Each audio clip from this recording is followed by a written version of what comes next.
네, 오늘 말씀 함께 찾아보도록 하겠습니다. 마가복음 1장 21절에서 28절까지의 말씀입니다. 마가복음 1장 21절로 28절까지의 말씀 함께 찾아 읽도록 하겠습니다.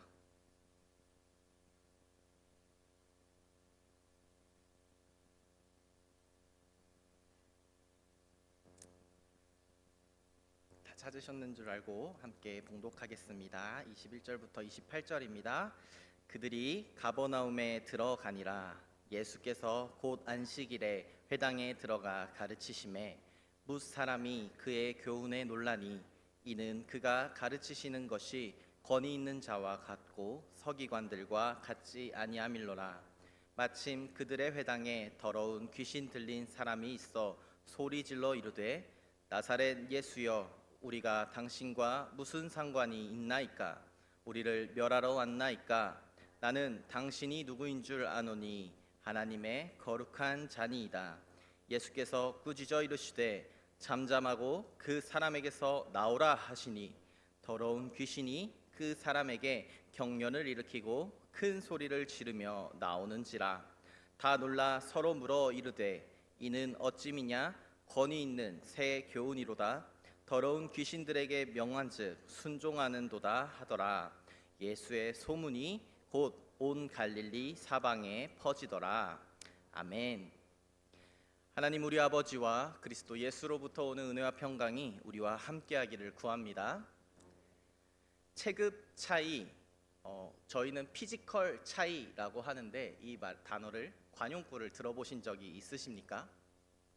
상대보다 월등한 실력을 보일 때 감히 견줄 수 없는 차이를 일컫는 말입니다.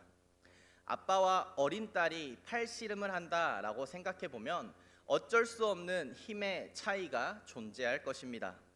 제대로 진행하는 경기에서는 아빠가 어린 딸에게 지기란 불가능에 가까운 일입니다. 우리는 흔히 사탄으로 대표되는 악과 주님이 싸우는 그림, 마치 팔씨름을 하는 듯한 그림을 생각합니다만 이 둘 사이에도 넘을 수 없는 체급 차이, 피지컬 차이가 존재한다라는 것입니다. 주님은 악과 싸우지 않습니다. 이미 승리하신 분이 우리의 주님이십니다. 주님이 악과 대등하지도 않습니다. 악은 주님의 권위에 견줄 수 있는 것이 아닙니다. 다만 악은 우리를 유혹할 뿐입니다.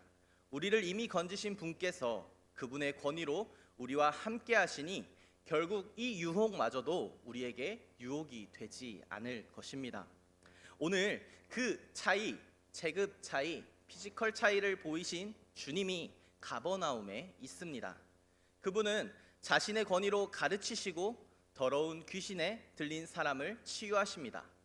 두 사건으로 보이지만 사람들의 반응, 각각의 사건에 대한 사람들의 반응은 같습니다. 깜짝 놀라 서로에게 이야기합니다. 22절입니다. 뭇사람이 그의 교훈에 놀라니 이는 그가 가르치시는 것이 권위 있는 자와 같고 서기관들과 같지 아니함일러라. 귀신을 쫓은 다음 사람들의 반응 27절입니다. 다 놀라 서로 물어 이르되 이는 어쩌미냐? 권위 있는 새 교훈이로다. 더러운 귀신들에게 명한즉 순종하는 도다. 이 가버나움에서 일어난 일의 소문이 갈릴리 사방으로 퍼졌다. 오늘 본문은 마칩니다. 그때 그곳에서의 소문이 오늘 우리에게도 닿았습니다. 바라기는 오늘 말씀을 통해 우리도 주님의 권위를 알고 바라보는 성도님들 되시기를 소망합니다. 오늘 본문은 마가복음이 전하는 주님의 첫 사역입니다. 지난 오후 예배 시간에 나누었던 말씀에서 이어지는 오늘 본문입니다. 우리는 지난 시간 제자들을 향한 주님의 부르심에 대해서 나누었습니다. 주님께서는 제자들에게 자신에게 곧 있을 일, 자신이 계획한 일, 목적 등 구구절절 일러주지 않았습니다. 다른 복음서라면 주의 말씀 의지하여 깊은 믿음으로 깊은 곳에 그물 던져라는 그런 행하신 놀라운 일이라도 있었기에 주님이 누구인지 알아볼 것이 있었지만 오늘 본문에서는 마가복음에서는 그저 나를 따라오라 내가 너로 사람을 낚는 어부가 되게 하리라 라고 말씀하신 것뿐입니다. 그 부르심에 제자들은 자신들의 안정적인 삶을 뒤로하고 주님을 따랐습니다. 그 길을 따라 나선 이들에게 마땅히 드는 질문이 있었을 것입니다. 예수가 누구인가? 라는 질문입니다. 과연 그는 누구인가? 그는 무슨 일을 할 것인가? 그가 무엇을 향해 가고 있는가? 하는 질문들입니다. 마가는 이 질문에 대한 답을 주님의 직접적인 가르침, 대사가 아닌 그와 제자들이 마주한 사건들을 통해서 이 질문에 답을 해나가고 있습니다. 마가가 전하는 주님이 하신 일을 통해 주님이 누구인지가 점차 선명해지고 있는 것입니다. 오늘 모습을 보며 그의 제자들은 자신들의 선생이 걷고자 하는 길을 가늠했을 것입니다. 주님과 제자들, 그들이 가버나움에 있었다 21절에 이야기합니다. 가버나움에서도 시간적인 배경이라면 안식일이고 그 공간은 회당이었다라고 분명히 밝히고 있습니다. 고고하게 발견을 따라 본다면 당시 가버나움은 주요 교역로에 있는 이점으로 지역에서 중심적인 역할을 하는 도시였다라고 합니다. 1세기의 가버나움에는 10,000명 정도의 사람들이 모여 살았을 것으로 추정하고요. 대부분 유대인들이 거주했지만 로마식 목욕시설을 갖출 만큼 이방인들도 많았다 하는 곳입니다. 지금도 가버나움의 성지순례를 가면 4세기에 지어진 가버나움 회당을 가보실 수가 있습니다.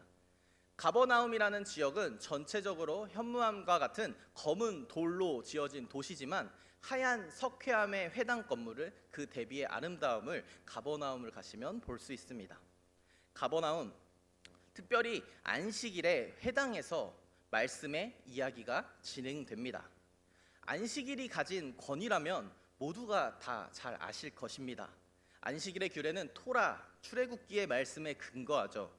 출애굽기 20장 8절에 안식일을 기억하여 거룩하게 지키라는 하나님의 말씀에 근거해서 유대인들은 안식일의 전통을 만들었고 하나님이 주신 율법과 율법을 지키기 위한 권위 있는 조항들을 만들어 지켰습니다.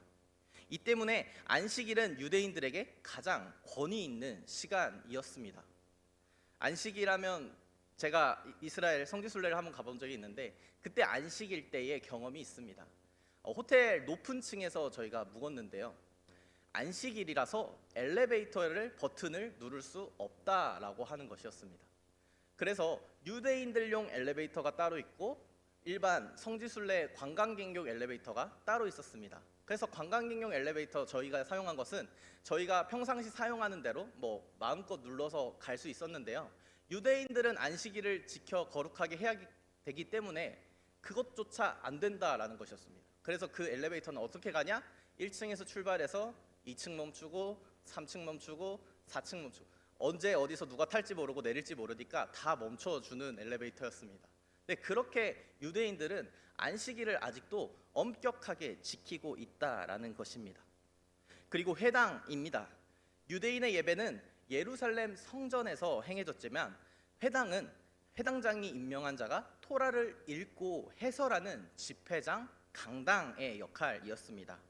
오직 하나의 성전이 예루살렘에 있었다면 단순히 모이는 장소 회당이라는 이름의 공간은 지중해 전역에서 13세 이상의 유대인 남자가 있는 곳이라면 어디에서든지 있었던 것이 회당입니다.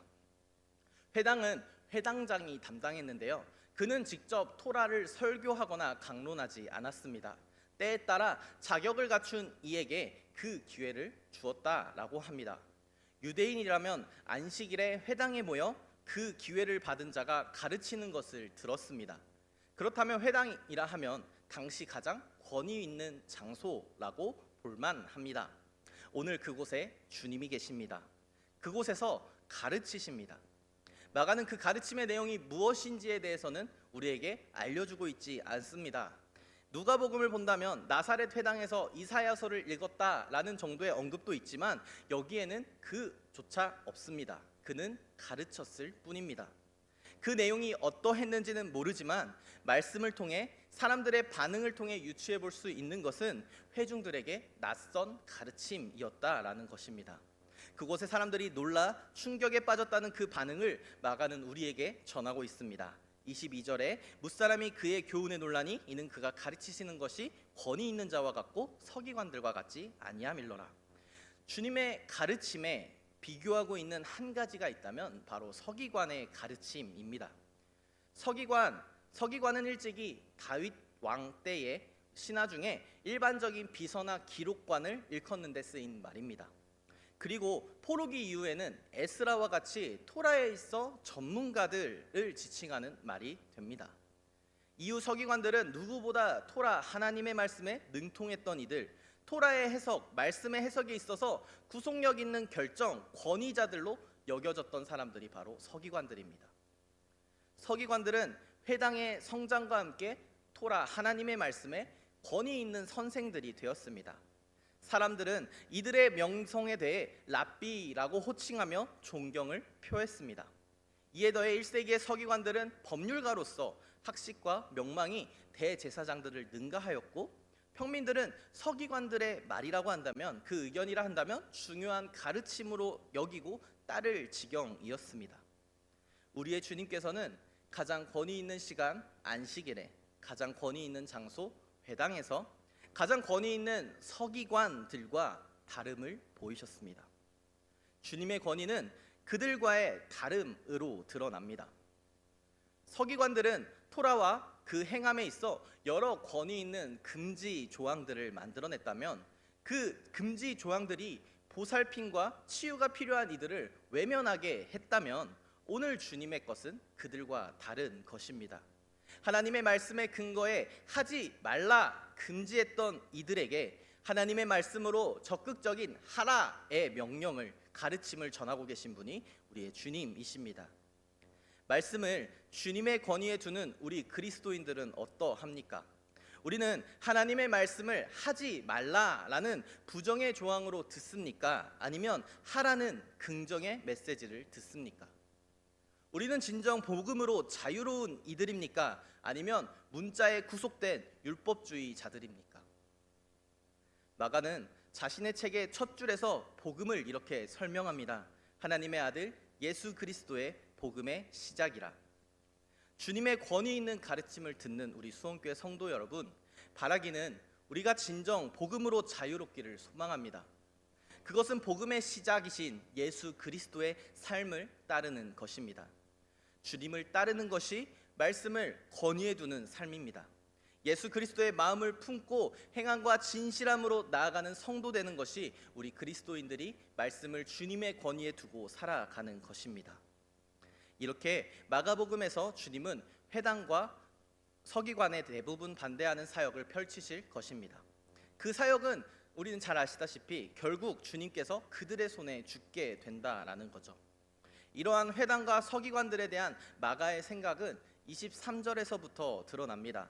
이제 회당, 그 공간은요 그들의 회당입니다. 마침 그들의 회당에 더러운 귀신 들린 사람이 있었다, 마가는 전합니다. 우리에게 익숙한 귀신 들린 사람의 이미지는 회당에 어울리는 모습이 아닐 것입니다. 미치광이 침을 질질 흘려야 될 것 같고 소리를 꽥꽥 질러대고 우리와는 보이는 모습에서부터 전혀 다른 그런 사람이 더러운 귀신 들린 사람으로 생각되지 않으신가요? 아마 그러실 것입니다. 그런데 마가는 이 더러운 귀신 들린 사람이 회당 안에 있었다라고 전합니다. 여기서 더러운이라는 형용사조차 눈에 보이는 특이점을 말하는 것이 아닙니다. 악한 귀신에 들린 사람을 표현하는 말입니다. 그 사람은 그곳의 다른 사람들과 비교했을 때 눈에 보이는 다른 점이 없는 사람이었습니다. 회당에 출입하는데 아무런 문제가 없을 정도로 정상으로 볼 만한 사람이었다라는 것입니다. 그런데 다만 이 사람은 주님의 권위 있는 가르침을 듣는 중에 반응했던 사람입니다. 그의 반응은 이렇습니다. 나사렛 예수여, 우리가 당신과 무슨 상관이 있나이까? 우리를 멸하러 왔나이까? 나는 당신이 누구인 줄 아노니 하나님의 거룩한 자니이다. 귀신은 정확하게 알고 있습니다. 주님께서는 그들을 멸하러 오셨습니다. 또한 주님께서는 하나님의 거룩한 자, 하나님의 아들이십니다. 주님을 따라온 제자들과 그곳에서 가르침을 듣고 있는 사람들은 놀라 예수가 누구인가 라고 물을 때에 귀신들은 분명히 알고 있습니다. 그는 하나님의 아들, 하나님의 거룩한 자로 악을 멸하러 오신 분이십니다. 그런데 이러한 지식과 믿음은 다르다는 것을 우리는 알게 됩니다. 다 알겠는데 우리가 당신과 무슨 상관이 있나이까? 귀신은 질문하죠. 우리 그냥 내버려둬. 이렇게 살아갈래. 나 그냥 이렇게 사는 게 좋아. 예수님께 말하고 있는 것입니다. 주님에 대한 고백과 그 삶이 다를 수 있습니다. 어려서부터 성경을 알았고 주님이 누구인지 아는 것과 믿음의 반응은 전혀 다르다라는 것입니다. 입술의 고백이 삶의 변화로 이어지지 않는다면 우리도 주님께, 주님의 말씀에 네 주님 잘 알겠는데요, 네 좋은 말씀인데요, 그냥 이렇게 살래요, 귀신과 같은 대답을 하고 있는 건지도 모르겠습니다. 사랑하는 여러분, 복음은 알미 아닙니다. 복음은 지식을 쌓는 것이 아닙니다. 내가 성경을 많이 외우고 물론 유익할 것입니다. 그러나 그것으로 전부가 아니라라는 것입니다. 적극적으로 삶이 변화되어야 하는 것, 그것이 주님의 말씀에 권위를 둔 사람들, 우리 그리스도인들의 반응이어야 됩니다. 주님의 권위는 삶의 변화를 불러옵니다. 마가가 전하는 더러운 귀신 들린 사람, 그것은 우리가 될 수 있다라는 것입니다. 안식일에 회당에서 가장 경건하다 할 수 있는 장소와 시간 아니었습니까? 우리에게 생각해보면 주일에 교회에서입니다. 주일에 교회에 있다 해서 우리는 경건한 것이 아닙니다. 오늘 더러운 귀신 들린 사람, 주님의 말씀을 듣기 전까지는 자유롭게 회당에 들어왔던 사람이었습니다. 우리와 보기와 다를 것이 전혀 없었던 사람입니다. 그런데 주님의 말씀에 그 본 모습이 드러났다라는 것입니다. 주님은 이 더러운 귀신에게서 사람, 한 영혼에 관심을 가지시고 그를 건지십니다. 주님께서는 귀신의 말에 응대하지 않습니다. 단호하게 명령하십니다. 다른 곳에서처럼 이름을 묻지도 않고요, 의례를 행하지도 않고 주문도 없습니다. 단 한마디 잠잠하고 그에게서 나오라 말씀하십니다. 되게 점잖은 선비처럼 번역이 되어 있지만 마가는 굉장히 센 단어를 여기서 사용했습니다. 죄송합니다. 이 말을 번역해 보면 닥치고 나와, 이 정도일 것입니다. 마가는 이를 통해 주님의 권위를 한 번 더 드러냅니다. 그는 귀신을 쫓을 수 있는 분이십니다. 그는 귀신을 꾸짖을 수 있는 분이십니다.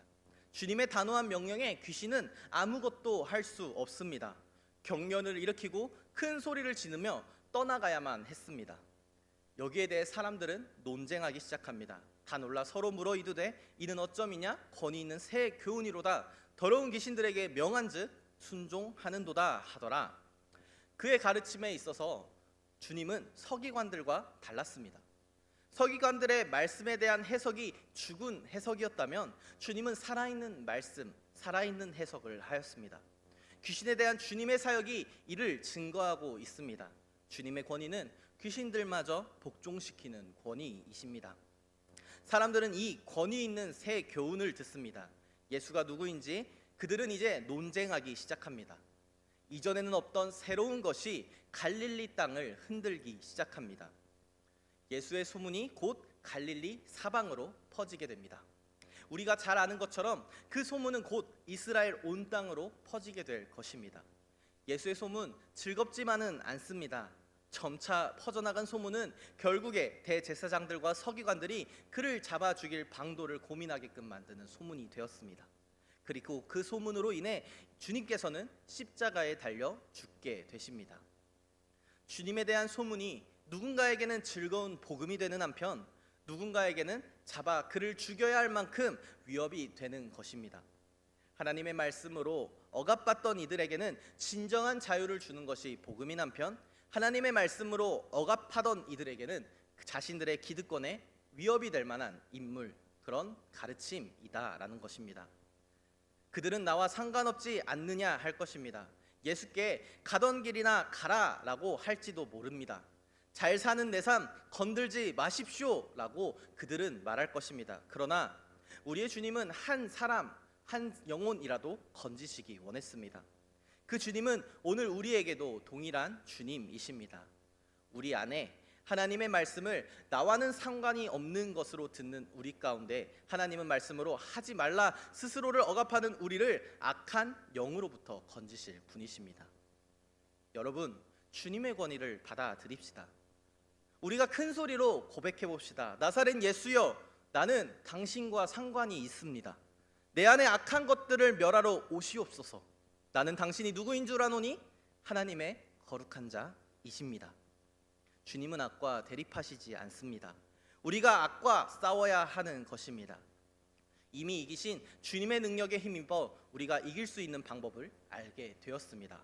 나와는 상관없다, 할 수 없다, 포기하는 신앙이 아닌 주님이 하나님의 아들임을 믿고 세상으로 주님과 함께 주님의 권위에 기대어 승리하며 나아가는 우리 되시기를 소망합니다. 그리고 그 권위를 서기관들과 같이 하나님의 말씀을 억압의 도구가 아닌 주님처럼 사랑의 방편으로 삼는 우리가 되기를 소망합니다. 우리와 함께 하시는 주님, 또 그 주님의 권위에 의지하며 나아가는 우리 수원교회 성도님들 됩시다. 서기관들과 같지 않고 귀신과 같지 않고 주님과 함께하는 그의 제자들이 되시기를 축복합니다. 모든 지각에 뛰어난 하나님의 평강이 그리스도 예수 안에서 우리의 마음과 생각을 지키실 것입니다.